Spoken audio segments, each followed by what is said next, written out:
네, 여러분 안녕하십니까? 네, 보수의 시선에서 세대를 초월한 공감을 보여드리는 화요일의 더 락코름이 시작됐습니다. 먼저 조갑재 TV의 조갑재 대표님 어서 오십시오. 네, 안녕하세요. 그리고 개혁신당 이기인 사무총장과 함께합니다. 어서 오세요. 안녕하십니까?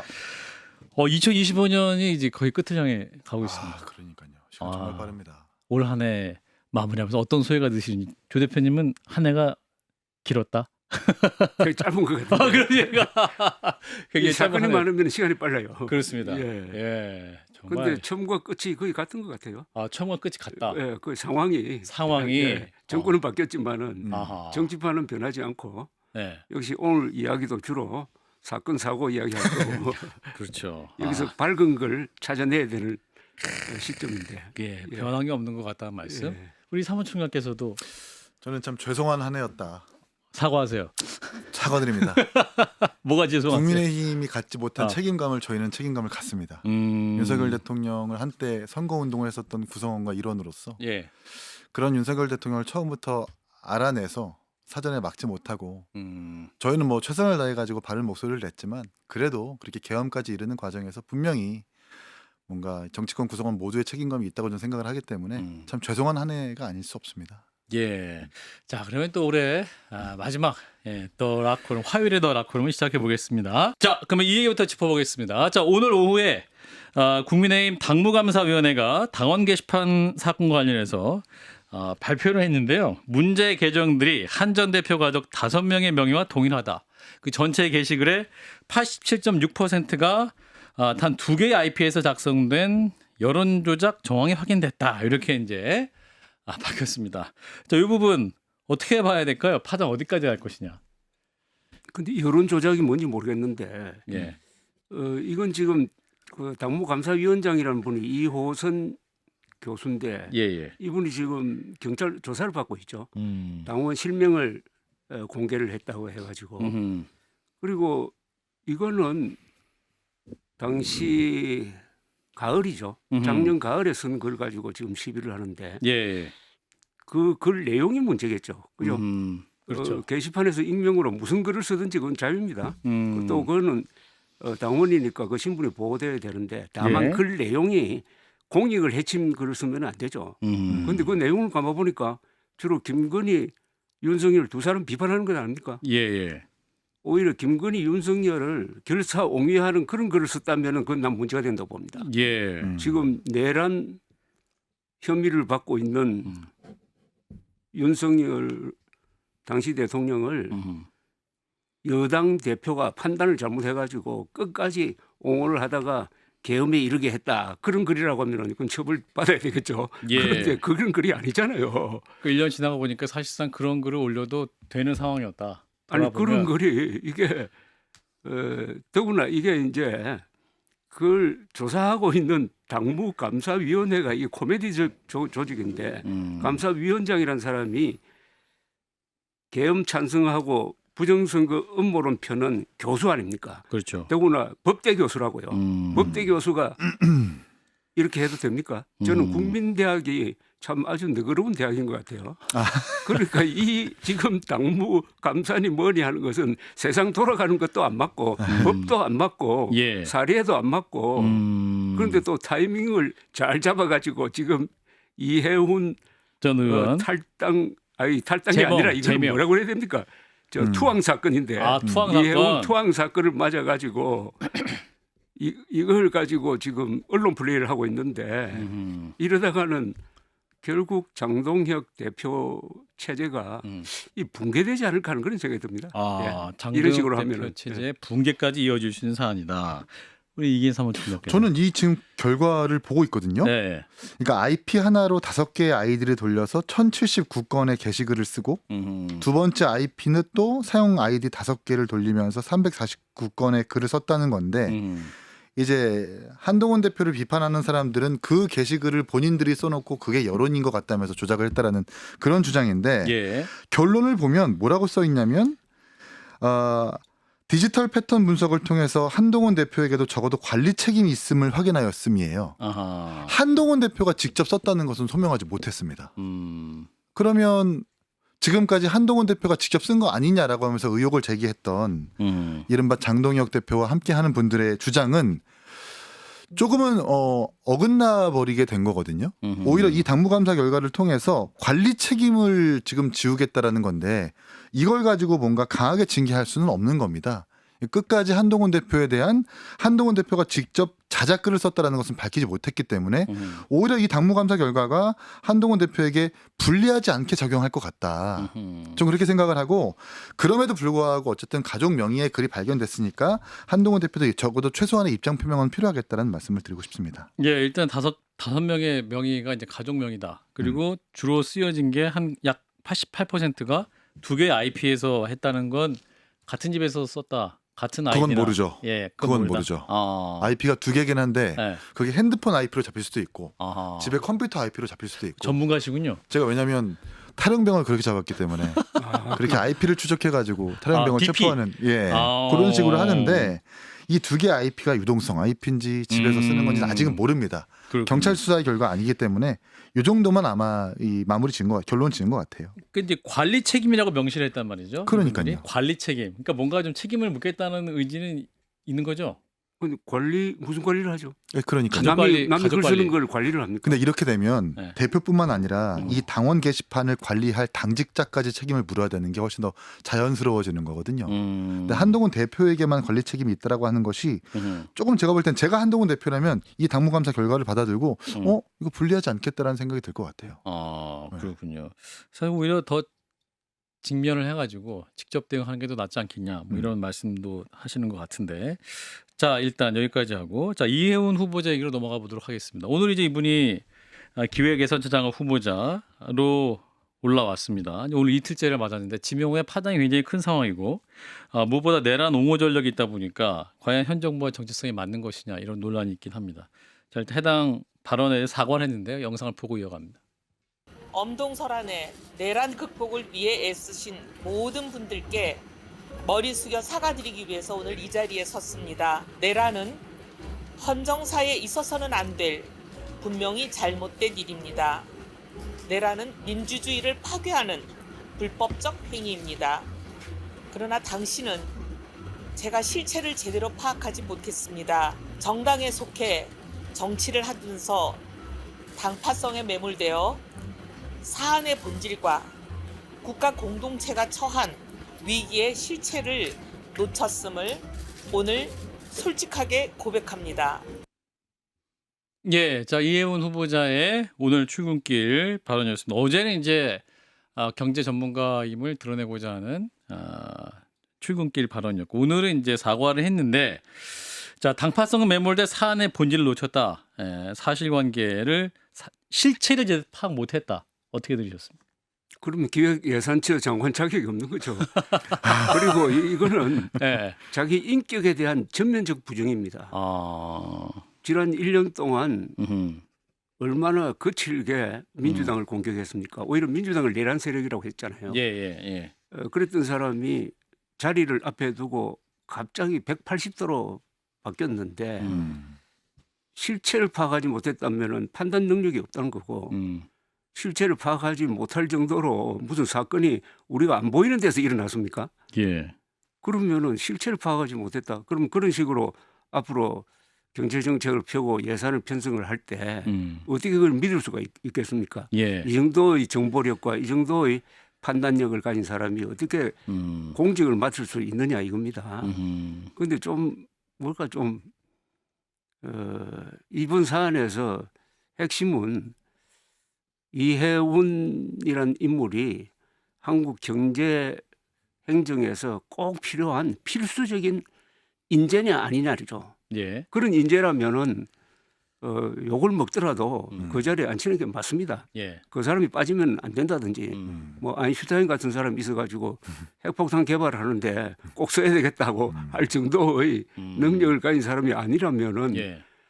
제가 보기에는 그 자리는 이혜훈 씨보다 훌륭한 사람들이 아마 수천 명 있을 거예요. 왜 하필 이런 식으로 빼내 갔느냐.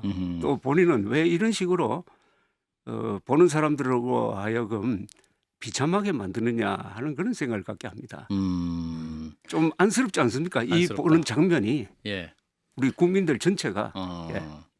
저 사과는 맞는 말씀이긴 한데 예. 그게 왜 하필 김중배의 다이아몬드 앞에서 사과를 하느냐. 저는 이 다이아몬드란 부분을- 장관 자리입니까? 그렇죠. 음. 아무래도 저분이 이제 유승민 대표와 함께 정치를 했었을 때는 박근혜 대통령의 탄핵은 정당했다면서 늘 소신껏 활동했었던 사람인데 어느 순간부터 이제 서초에서 중구 성동울로 지역구로 옮기면서 사실 좀 정처 없이 떠돌고 유승민 대표와 멀어졌다가 최근에는 이제 윤 어게인에 안착한 분이거든요. 그리고 윤석열 대통령 석방하라부터 시작해서 헌법재판소를 공격하는 발언, 이재명 대표한테 내란수계라고 했었던 사람인데 이런 사람을 굳이 썼어야 되는가라는 생각이 들고 좀 무엇보다 안타까운 건 본인의 경제적 소신을 다시 한번 저버리게 되는 거. KDI 출신의 경제통이라고 불리는 본인의 전문성을 가지고 계속해서 이재명 대표의 확장 재정 내지는 기본소득에 대해서 비판했던 사람들이 이제는 앞장서 가지고 그 확장 재정을 집행하는 사람이 된 건데 국민들은 그 기록과 과거를 다 알고 있잖아요. 앞뒤가 안 맞는. 그러니까 주장이 다른 건 사람들은 국민들은 이해할 수 있겠습니다만 말을 바꿔가면서 자신의 안위에 따라서 뭔가 소신을 굽히는 사람들은 아마 용서하지 못할 거라고 좀 보기 때문에 이게 굳이 이재명 정부와 이해운 개인에게 좋은 인사인가라는 의문이 듭니다. 예. 그러니까 사실 그 내란이 맞다라고 이분이 오늘 이제 인정을 한 셈인데 사실은 이제 국민들 다 봤잖아요, TV로. 근데 그거 실체를 어떻게 하면 놓칠 수 있을 것이냐. 이 부분은 이제 우리 조 대표님이 궁금해하시는 거죠. 이게 사실 이 그러한 문제 의식과 그런 판단력이 있는 분이 기획예산처 장관을 할 수 있겠느냐. 그러니까 이 진정성이 없고 그냥 저 자리에 욕심이 앞서니까 다른 모든 판단력이 죽어버리고 특히 이번에 글로 가는 과정에서 비밀로 했잖아요. 예. 최소한 당 대표한테 이야기를 해야 될 것 아닙니까? 예. 그리고 나는 공개적으로 이야기했어야 된다고 보여. 아. 무슨 당파성을 초월해가지고 우리 경제를 살리는 게 더 중요하다라고 하면은 박수 받을 수 있다고 생각합니다. 예. 또 그런 예도 있어요. 미국에서도 이 당을 초월해가지고 중용된 예가 제 기억으로는 오바마 대통령 출범했을 때 이라크 전쟁이 진행 중이었는데 예. 로버트 게이츠 국방장관은 부시가 임명을 했어요. 예. 그런데 아주 마무리를 잘 하고 있었어요. 그래서 특별히 찾아가서 게이츠 장관한테 유임을 요청을 합니다. 그런 경우가 있어요. 예. 그건 다 공개적으로 자랑스럽게 떳떳하게 하는 건데 이번에는 아무도 모르게 숨어가지고 장동혁 대표는 신문보고 알았을 것 아닙니까? 예. 이런 황당한 게 어디 있습니까? 그러니까 임명 받고 뭐랄까 인사검증 절차가 진행되고 있으면 그 사이에 탈단계라도 낸다든가 그렇죠. 이제 했으면 좀 뭔가 이분이 뭔가 결심하고 있는 상태구나라는 걸 당도 좀 예상할 수 있었을 텐데. 권오을 장관께서 그렇게 하셨죠. 예. 먼저 탈당을 하고 그렇습니까? 예고를 한 다음에 음. 이제 뭐 보훈부 장관으로 발탁되는데 이만저만 해가지고 가게 됐다라는 본인의 페이스북 글도 있는데 근데 이해운 의원은 이제 중구 성동울에 당원 교육까지 잡아놓고 오세훈 씨한테 교육용 영상까지 좀 부탁한 데다가 이 당원들과의 여러 행사까지 좀 잡아놓은 상황에서 갑자기 그냥 느닷없이 가게 된 거거든요. 이제 뭐 이재명 대통령도 그런 부분들을 고려하셨는지 모르겠지만 어쨌든 본인이 몸담았었던 조직에다가 충분하게 뭔가 예고를 하고 예의를 표하고 가는 것에 대해서는 아마 국민들도 이견이 없을 겁니다. 근데 이런 식으로 가는 것은 조금 좀 불편해 보이네요. 자, 그리고 예. 이분이 자기 저 블로그 글 뭐 유튜브 이런 거 다 지우더라고요. 싹 과거를 지워버렸어요. 나는 제일 무서운 사람이 과거를 지우는 사람. 과거 지우는 사람입니다. 이 과거는 하나님도 바꿀 수 없다고 그래요. 과거는. 그렇죠. 과거. 예. 그런데 그래서 그 과거를 기억한다면은 저는 이해운 전 의원 같으면 아주 인상적인 게 2017년 1월 국회에서 최순실 관련 청문회가 있었습니다. 아하. 그때 K스포츠재단 이사장 정동춘 씨를 코너로 모는데 가만 들어보니까 표적이 조윤선 장관이야. 맞아요. 예. 그러니까 그 K스포츠 저 이사장으로 임명된 정동춘 씨가 무슨 운동 재활센터를 운영하고 있었다고. 그런데 한겨레 신문 김의겸 기자가 그걸 잘못 보도해가지고 마사지 센터라고 했어요. 예. 그 마사지하고 관계 없습니다. 예. 그런데 마사지라는 좀 좋지 않은 이미지를 가지고 최순실, 정동춘 이렇게 엮어가지고 추궁하면서 거기에 조윤선 장관 안 왔습니까? 해가지고 계속 묻더라고. 그 답을 예. 끌어내려고 하는 그게 너무나 오랫동안 갔어요. 그 기억이. 그래서 박근혜 대통령 탄핵에 앞장섰잖아요. 예. 그러면은 윤석열 탄핵은 반대한단 말입니다. 그러면 박근혜 전 대통령이 저지른 것과 윤석열 전 대통령이 저지른 것을 비교를 했을 때 과연 이 이해운 씨의 이 행동이 과연 균형 감각이 있는 거냐 하는 그런 생각을 갖게 합니다. 예. 자, 일단 굉장히 큰 반발이 있습니다. 일단 국민의힘의 반발은 물론 민주당 내, 여당 내에서도 좀 반발이 있는 상황인데 대통령이 이제 이걸 인식을 했는지 국민 검증을 받아야 된다. 또 본인이 소명해야 된다. 이렇게 얘기를 했습니다. 오늘 이제 그 내란 관련해서 정식으로 머리 숙여 사과드린다. 본인이 사과를 했는데 이 사과로 충분하다고 보시는지? 저는 역작용이 더 클 것 같아요. 역작용이. 예. 그리고 민주당의 당원들이 심상치 않는 것 같아요. 민주당 당원들이 예. 노골적으로 지금 이재명 대통령 비판하지 않습니까? 예. 민주당 당원들의 나름대로의 그 가치 체계가 있잖아요. 그 가치 체계의 정면으로 일종의 도전하는 인사거든요. 예. 그런데 국민의힘의 당원과 달리 이 민주당 당원들의 상당히 그 주체성이 있는 것 같아요. 이런 문제에 있어서 예. 자기 목소리를 내는 점에서. 아하. 예. 그렇군요. 이진성 씨요? 예, 저는 이 이재명 정부가 지금까지 추구해왔던 국정 기조라고 하는 게 계엄에 가담하고 내란에 동조한 사람은 절대 협의나 합의 없이 엄하게 처벌하겠다. 국무총리실에서도 헌법 존중 TF 만들어서 이 그렇게 가담한 공무원들 색출하겠다는 식으로 뭔가 국정 기조를 세운 것 같은데 사실 이재명 정부의 그 기준에 따르면 이해운 의원이 색출되어야 될 대상이라고 좀 보거든요. 지금까지 그렇게 해왔고요.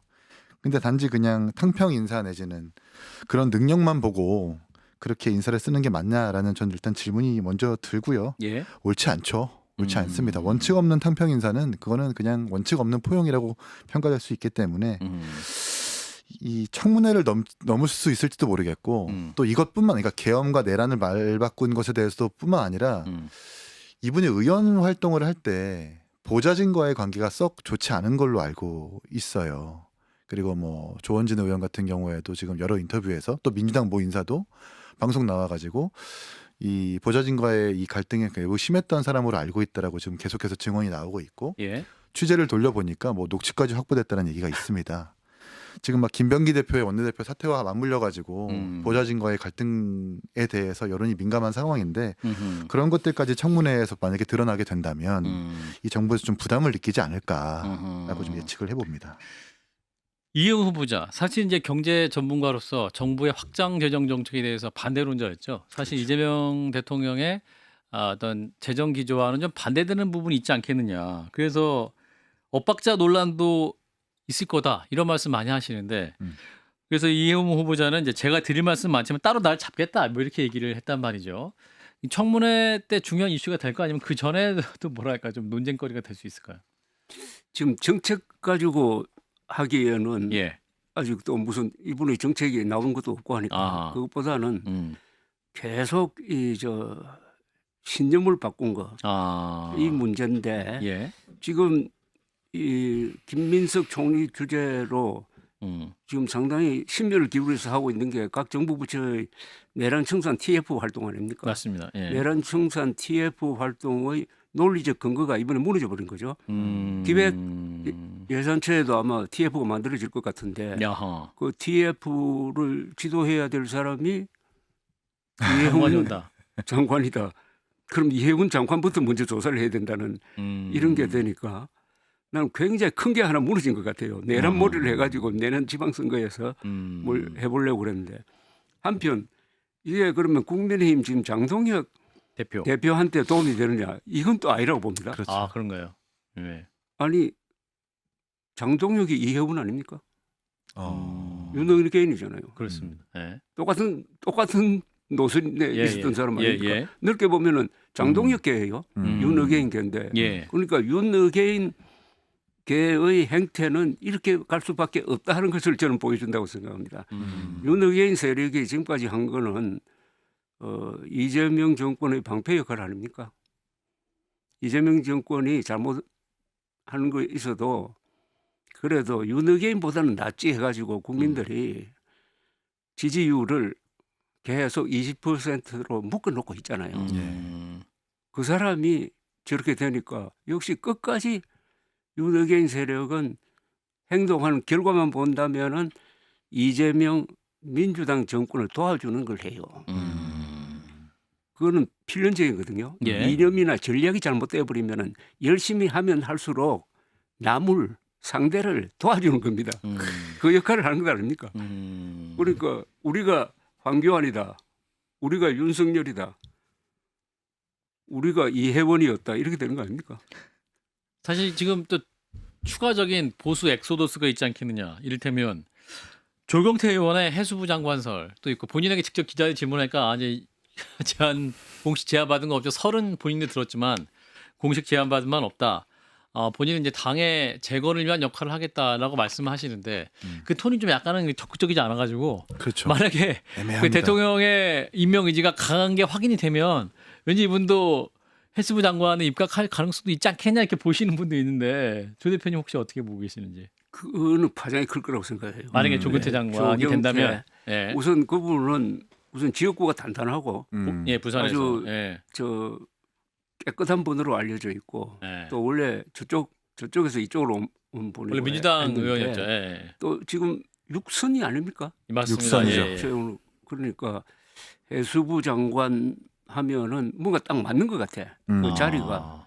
그리고 이 사람 나갈 때는 이혜원 씨 식으로는 안 나갈 거 아닙니까? 그렇죠. 자기 입장을 밝힐 거 아닙니까? 예, 예, 예. 그래서 굉장히 그리고 또 부산시장이 딱 걸려 있기 때문에 그건 판을 흔들 수 있는 거라고 보고 그건 아마 그렇게 됐을 때 이재명 대통령을 비판하기가 어려울 거예요. 어허. 만약 본인이 승낙해서 가고 당당하게 그 입장을 이야기한다면. 큰 당과 사실 자리는 늘 그 유혹이 있죠.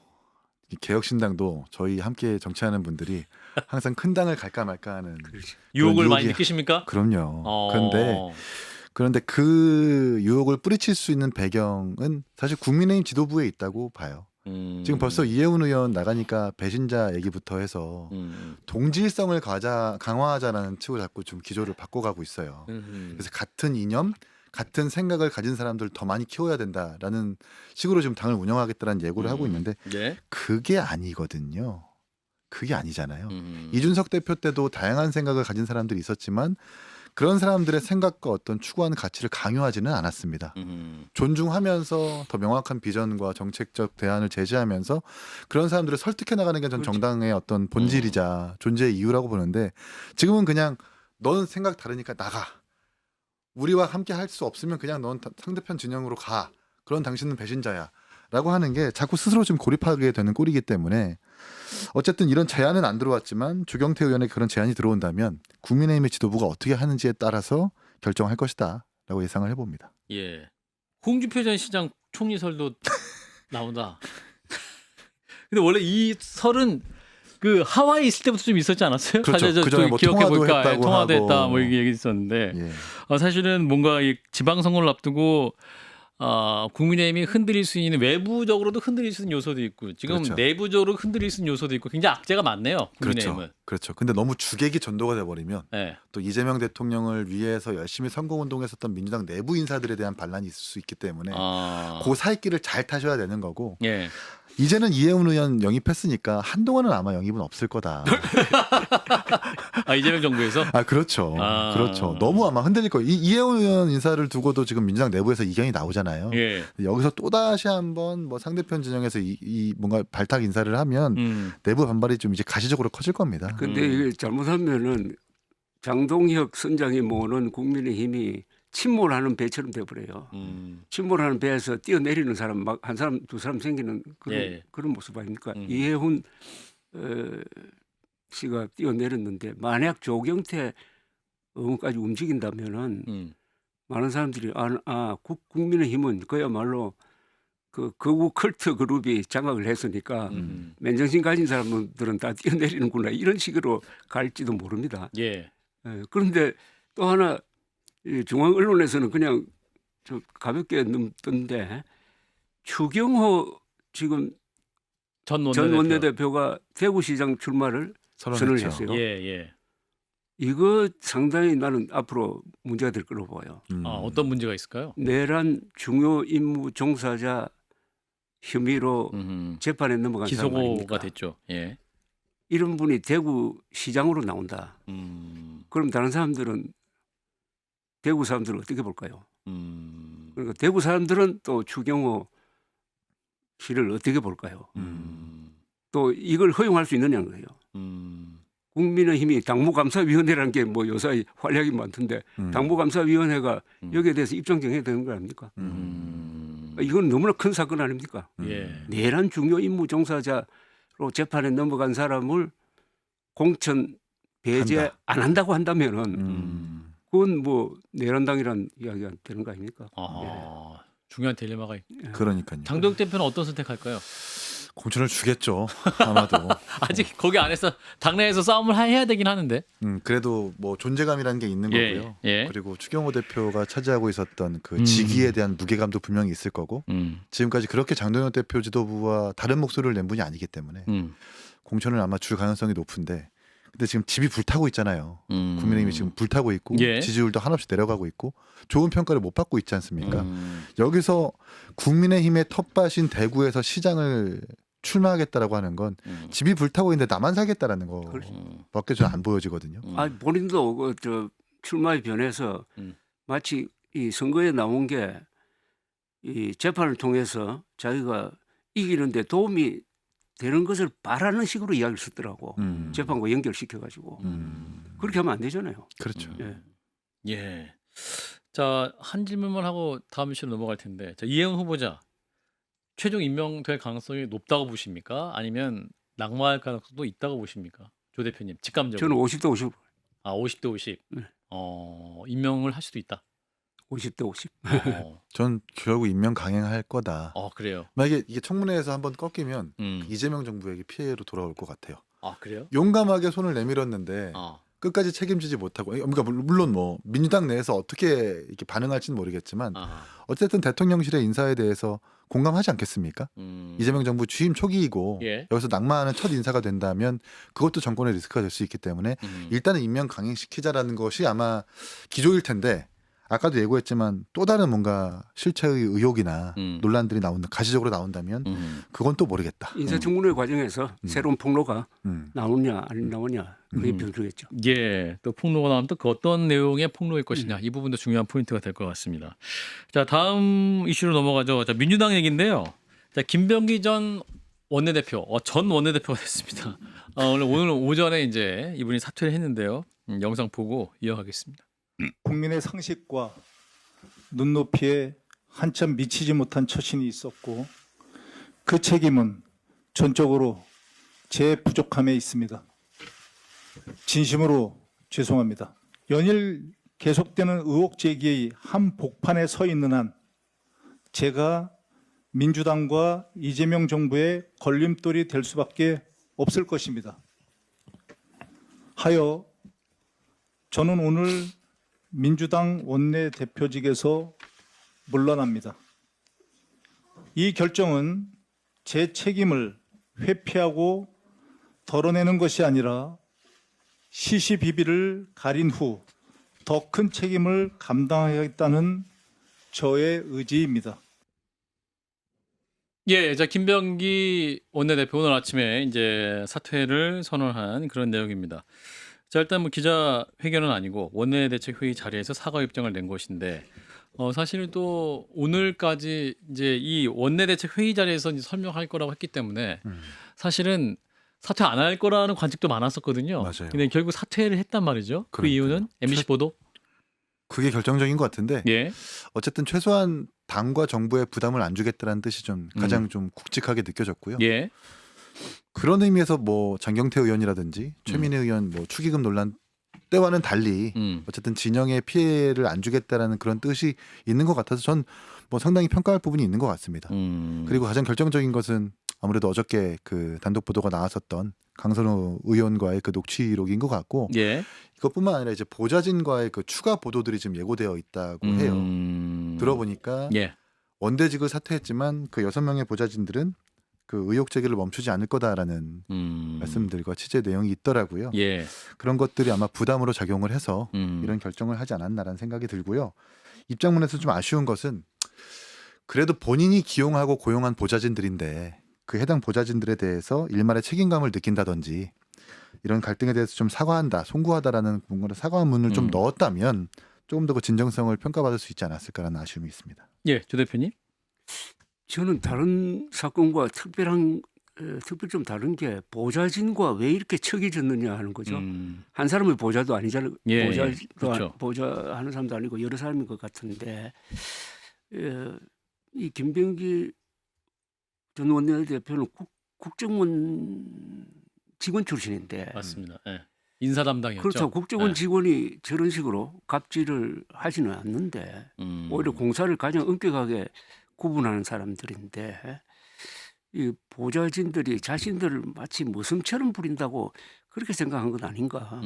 자기 아들 그다음에 아들 심부름을 뭐 대행하도록 했다든지 하는 이런 자질구레한 일을 시킨 데 대한 어떤 인간적인 모멸감이 쌓여 있었던 것이 아닌가 하는 생각이 들고 예. 그다음에 이 자기 부인이 뭡니까 이거 업무 추진비. 지역구 구의원 업무 추진비 법카. 법카를 사용했다는 이런 부분 그러니까 부인 아들 본인 이런 식으로 이루어지니까 이게 너무 파장이 커가지고 저는 어제 있었던 김병기 강선우 뭐 녹취 그거 말고도 이미 한 이틀 전에는 최소한 원내대표는 그만둬야 될 것이다라고 생각을 했는데 예. 이 1억 수수 이거는 상당히 심각하다고 봅니다. 저는 이게 뭡니까 그분 근진법상가 예. 그분이 저 경북도의원. 경북도의원 뭐 해주는 걸로 해가지고 중간에서 1억 받았잖아요. 예. 1억 받아 구속됐잖아요. 이건 그것보다 훨씬 더 심각하거든요. 음. 이거는 브로커로서 받은 게 아니라 공관위원 아니에요. 서울시 공천관리위원이 만약 받았다면은 지금 본인은 안 받았다고 그러는데 받았다면은 이게 채점 대학 시험에 채점위원회가 돈 받은 거하고 마찬가지 아닙니까? 이렇게 딱 걸리는 거는 최근래는 별로 없었어요. 이거는 또 지방선거를 앞두고 이 파장이 굉장히 클 겁니다. 사실 이게 김병기 전 원내대표가 녹취를 한 거고 이후에 이제 이 파일을 제3자에게 공유를 해서 이게 지금 남겨져서 지금 이렇게 이제 알려지게 된 건데 의원님 살려주세요라고 이제 눈물을 흘렸던 강선 의원 사실은 공천 약속하고 돈 받은 건 사실 없다. 또 해당 시의원 이분이 이제 나중에 공천됐고 당선은 된 것 같아요. 그랬는데 이제 이분이 금품은 제공한 사실 없다 이렇게 부인하고 당연히 없다고 하겠죠. 당연하죠. 근데 녹취가 나는데 왜 부인하는지 모르겠고 이게 예. 죄질이 안 좋다고 좀 보는 게 예. 불법 공천 헌금을 받고 그 사람을 일반적으로 공천했다라는 그런 논리가 아니라 원래 그 김경시 의원은 컷오프 대상이었습니다. 컷오프가 결정이 됐어요. 예. 다음 날 발표만 기다리고 있었던 사람인 거고 음. 그 이유는 이제 그때 문재인 정부 당시에 다주택자들에 대해서 수많은 비판이 있었기 때문에 강남 4구를 포함한 뭐 용인 뭐 5채를 보유하고 있어가지고 컷오프 대상으로 결정이 됐는데 예. 그 사실을 안 강선우 의원이 사실 김병기 대표님 저 1억 원 받았어요 저희 측근이 이거 어떻게 살려주세요라고 하는 건 오히려 그 사람을 구제해달라는 거거든요. 컷오프를 번복하고 단수 공천 내지는 공천으로 바꿔달라고 그렇게 주장을 한 거기 때문에 의원님 살려주세요가 그럼 김경시 의원을 살려달라는 것이다. 자기를 살려달라고 하는 건데 이게 만약에 컷오프가 유지가 되면 내가 돈 받은 거를 김경시 의원이 폭로하겠다고 하니까 그런 나를 의미를 살려달라. 살려달라는 거였었어요. 그렇죠. 예. 네. 그렇기 그러니까요. 때문에 이게 얼마나 비겁합니까? 원래는 그런 사실을 안다면 늦었더라도 돈 빨리 돌려줘. 뭐 하는 거야? 저런 사람은 안 돼. 컷오프 그냥 유지해. 그리고 그 자리에 다른 사람을 공천할게.가 맞는 건데 예. 그렇게 협박받고 나서 나 좀 살려주세요. 이게 만약에 컷오프가 유지가 되면 나의 안위는 위험해집니다라고 김병기 대표한테 사실 SOS를 친 거거든요. 그런 맥락으로 이해를 해야 된다.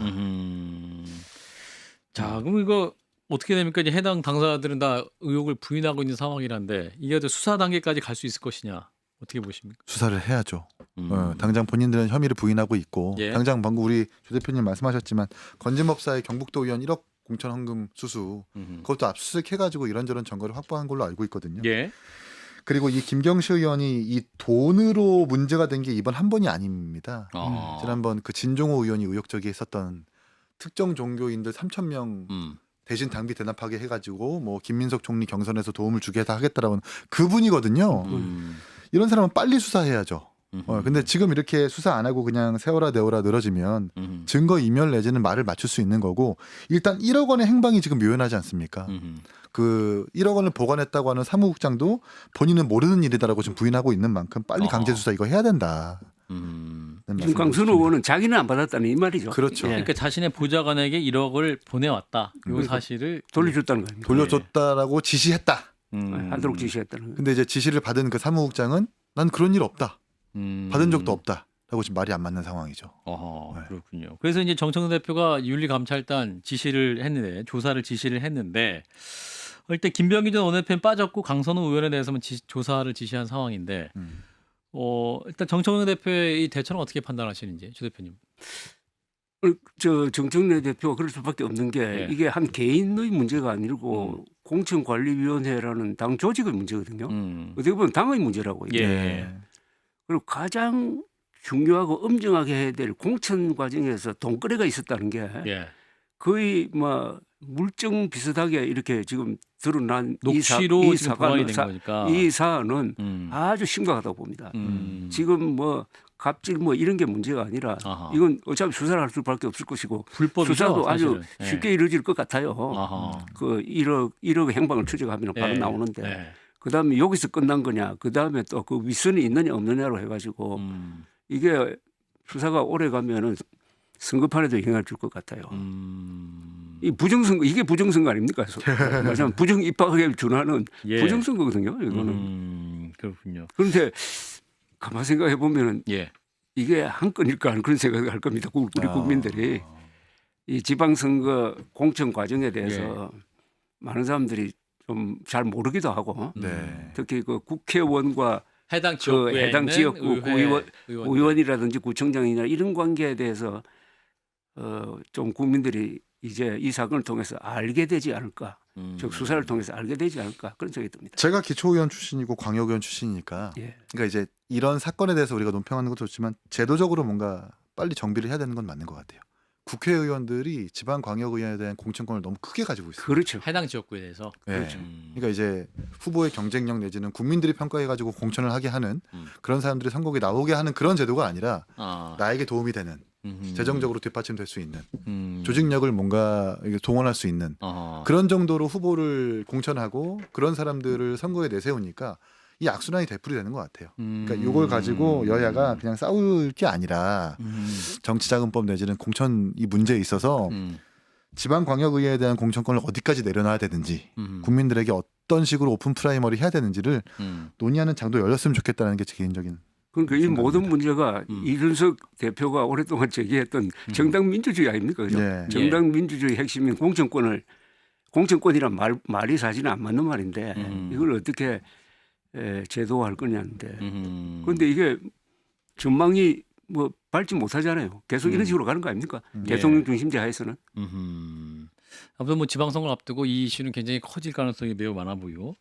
자, 이런 가운데 그 김병기 전 원내대표 아까 사실 말씀하셨습니다. 의혹이 굉장히 많아요, 사실은. 차남의 숭실대 편입계 의혹, 또 쿠팡 대표 등과의 고가의 오찬 의혹, 대한항공 호텔 숙박권, 보라매 병원 진료 특혜 요구 의혹, 그다음에 배우자의 지역구 구의원 업무 추진비, 법카 사적 유용 의혹. 계속 될까요? 이제 원내대표를 사퇴한 상황에서 언론의 주목은 계속될 것이냐, 아니면 추가 폭로를 통해 더 주목받을 수 있을 것이냐. 추가 폭로가 있는 걸로 알고 있고요. 내용은 제가 알고 있는데 말씀을 드릴 수가 없어서 알고 있는 게 있어요? 보좌진이 대신 뭔가 해준 게 있습니다. 그게 또 의원에? 있어요. 예. 의원에? 그러니까 뭐 그 관련자의 의원 또는 뭐 가족의 대신해 준 게 사생활입니까? 있어서 그렇죠. 그런 부분도 지금 보도가 되는 걸로 예정되어 있는데 자녀와 관련된 겁니까? 맞습니다. 그래서 어쨌든 그 보도가 아마 추가적으로 이어질 것 같고, 그러니까 이 김병기 대표의 공통적인 문제는 이해관계를 통한 사익을 추구했다라는 거잖아요. 피감기관이 국정원일 때 정보위 소속 상임위원회에서 국정원 아들을 위해서 정보를 전달해 주는 거, 대신 업무 보고서를 쓰게 한 거, 그리고 국토교통위 소속 소관에서 사실상 피감 기업인 대한항공으로부터 숙박권을 받은 거, 본인의 지역구에서도 보람의 병원을 통해 가지고 자신의 아들 MRI 진료를 먼저 하게 해주고 이런 것들도. 근데 그때 사실 보람의 병원이 전공의가 의정 갈등 때문에 5명밖에 없었거든요. 예. 의정 갈등 전에는 135명이었는데 진짜 병원이 어려웠을 때 내 아들부터 진료 받게 해줘라고 하는 이해관계가 있는 상태에서 자기 사기를 치렀기 때문에 예. 죄질이 되게 안 좋다. 아하. 그래서 한간에는 사실 원대직 사퇴뿐만 아니라 의원직 사퇴까지 해야 된다고 하는데 네. 저도 그 말에 동의를 합니다. 그렇죠. 예. 의원직 사퇴까지 갈 수 있습니까? 저는 이게 갈 수 있다고 봐요. CCTV 또 무슨 업무 추진비. 업무 추진비 그 카드 쓰는 것을 저 음식점 CCTV가 찍었잖아요. 찍으니까 그 보좌관을 보내가지고 그 CCTV를 좀 보여주지 않도록 음식점 주인에게 설득하라는 이야기까지 나오거든요.